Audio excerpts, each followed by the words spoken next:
internal. 13, 12, 11, 10, 9, 8. Ignition sequence start. Engines on. 5, 4, 3, 2,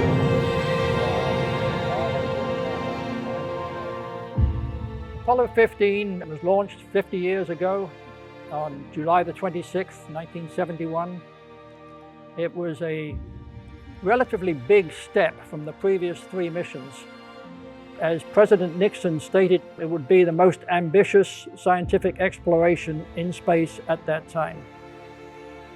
The 3 astronauts were Commander David Scott, Command Module Pilot Al Worden, and Lunar Module Pilot Jim Irwin. The Lunar rover was an electrically driven, bare-bones car to allow the astronauts to cover much greater distance on the moon than the previous 3 flights could accomplish. This is really a rock and roll ride, isn't it? Never been on a ride like this before. Oh boy. It had a top speed of about 8 miles an hour, although I think in later flights they actually cranked that up to about 11 miles an hour. Scott and Irwin spent 3 days exploring the Apennine-Hadley region in the Lunar rover.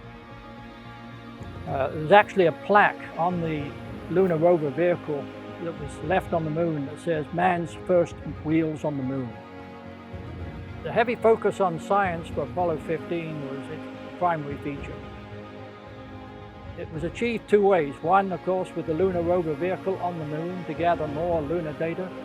And secondly, the Command Service Module carried a sim bay of scientific instruments that allowed Al Worden to gather many photographs and much data as he circled the moon for his 3 days in orbit.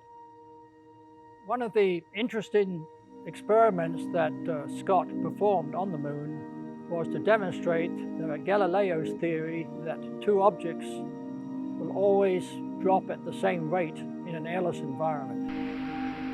For our Falcon, and I'll drop the 2 of them here, and hopefully they'll hit the ground at the same time. How about that?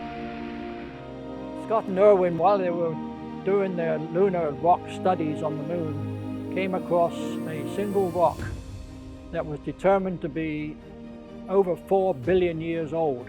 It was called the Genesis Rock. Scott and Irwin spent over 18 hours on the moon, the longest time of any of the Apollo missions at that time, and gathered 170 pounds of lunar material to bring back. They also set out the Apollo Lunar Experiments package. In a private moment, Commander David Scott laid a small aluminum statue of an astronaut on the moon to memorialize the 14 astronauts that had died in the US and Soviet programs. The Lunar rover had a TV camera on it, and for the first time we were privileged to see the ascent stage take off from the moon. After Scott and Irwin were back in the command module, they continued to orbit the moon for 2 days, and during that time deployed the particle and field satellite. During the flight back to Earth, one of the most important tasks required of the crew was for Al Worden to EVA from the command module and capture the cassettes that recorded all the data that he'd accumulated during his orbits of the moon. That was the first time at 197,000 miles from Earth that a man had ever done a deep space EVA.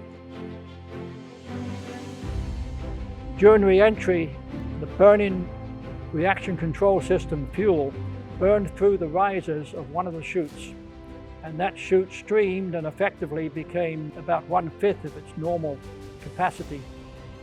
Apollo 15 landed on 2 chutes. It was designed to do that, but it did mean a hard landing, but a safe landing. Apollo 15 broke several records. The first use of the lunar rover, the first deep space walk by Al Worden, the heaviest payload in lunar orbit at 107,000 pounds, and the longest crewed lunar mission of 295 hours. Apollo 15 achieved all of its objectives and accumulated a wealth of scientific information.